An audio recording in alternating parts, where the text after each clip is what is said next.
Анна всегда чувствовала, что ее предназначение — помогать там, где боль встречается с надеждой.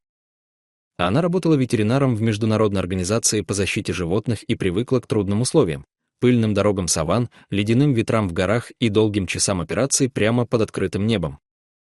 Но никакая закалка не могла подготовить ее к тому, что случилось в 2012 году. Это произошло в отдаленной степи, где дикие табуны веками жили на свободе. Анне сообщили о раненой лошади, которая уже несколько дней бродила одна. Когда она впервые разглядела ее в бинокль, у нее сжалось сердце. Это была молодая лошадь, но она выглядела ужасно: тонкие ноги дрожали, ребра выпирали под тусклой шкурой, а на крупе зияли глубокие рваные раны, следы жестокой схватки, возможно, с хищниками или с более сильными жеребцами, которые выгнали слабого из табуна. «Он погибнет, если мы не вмешаемся прямо сейчас», — прошептала Анна помощнику. Дикая лошадь была изгнана своими. В мире природы это смертный приговор. Одиночество для стадного животного страшнее голода. Но Анна не собиралась позволить смерти забрать эту жизнь. Спасать его было очень трудно. Лошадь, хотя и была истощена, до последнего защищала свою свободу.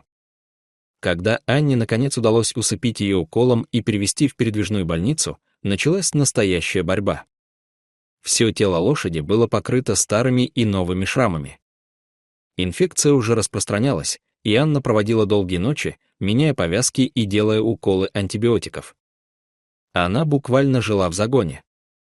Она читала коню вслух медицинские книги, чтобы он привыкал к ее голосу, и кормила с рук, когда он наконец нашел в себе силы поднять голову. Имя он получил случайно. Однажды вечером, когда солнце окрасило горизонт в невероятные красные и золотые цвета, конь впервые за долгое время встал на ноги сам. Он подошел к краю загона и посмотрел на заходящее солнце. «Ты — мой ветер», — прошептала Анна. Ветер напоминает нам о том, что перемены — это неотъемлемая часть жизни, и их стоит встречать с открытым сердцем. Прошли месяцы. Раны зажили, хотя тонкие полоски на шкуре навсегда остались напоминанием о прошлом. Ветер окреп, и его грива заблестела, а в глазах вместо дикого страха появилось спокойное любопытство. Но как бы сильно Анна не привязалась к ветру, ее работа требовала двигаться дальше.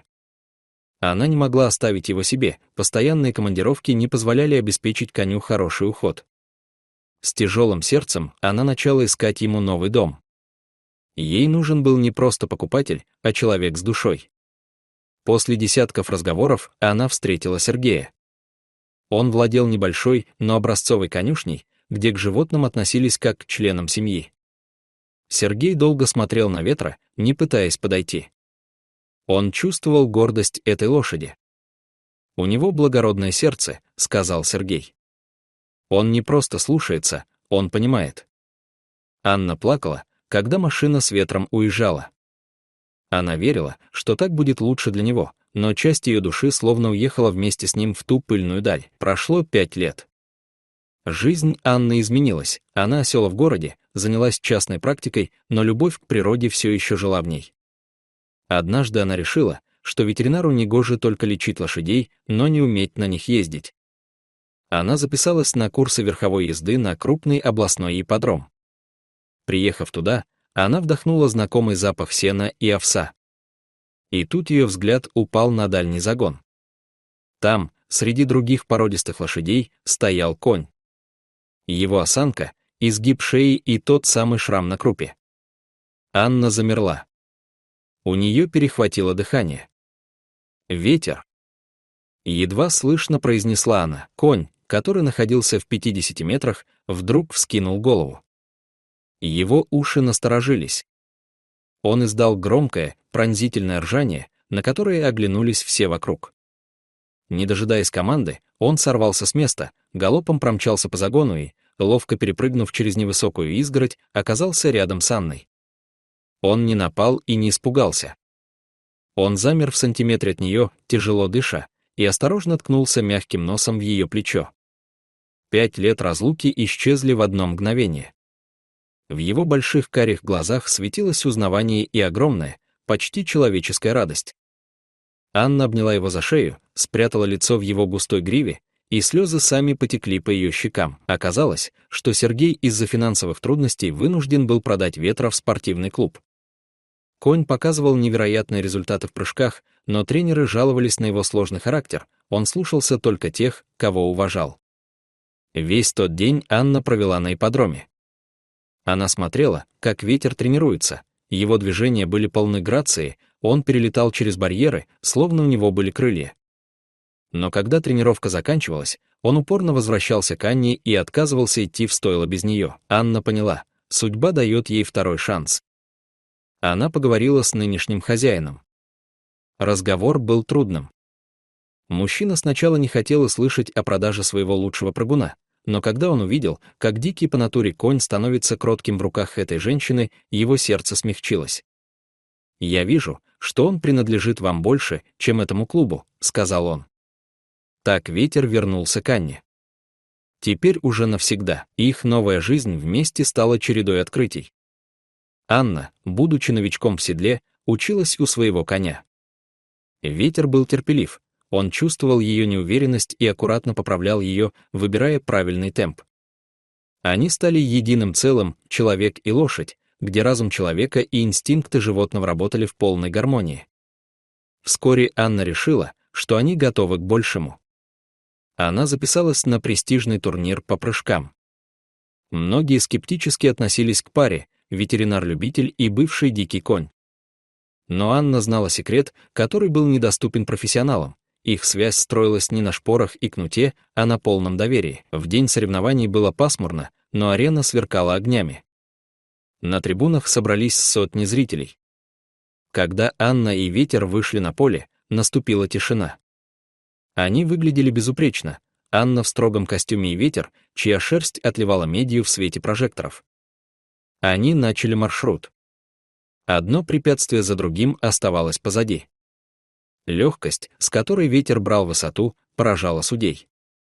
Казалось, он не прилагает усилий, а просто парит. И вот финал. Последний барьер — очень высокий и широкий прыжок, на котором ошибались многие фавориты. Анна почувствовала, как по спине пробежал холодок. Но Ветер лишь слегка повел ушами, призывая ее не волноваться. «Давай, мальчик, покажем им», — шепнула она. Они пошли на взлет.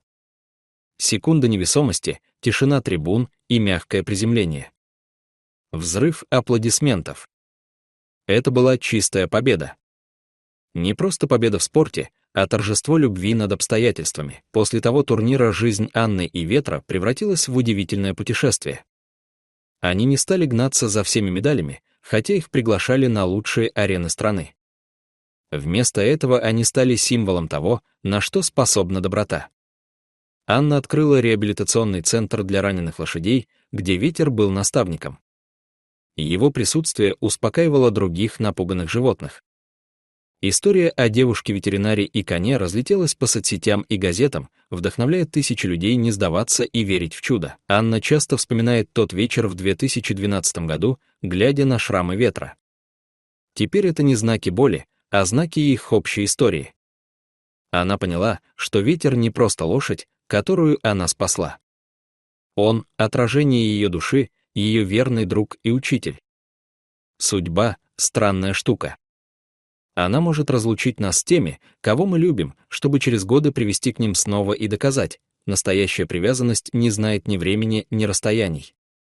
Анна благодарна за каждый день, проведенный в седле своего друга, и за ту тихую уверенность, которую дарит только верность. Дорогие зрители, что вы думаете об этой истории? Расскажите, пожалуйста, в комментариях. А если вам понравилось это видео, то ставьте лайк и подписывайтесь на наш канал. До свидания.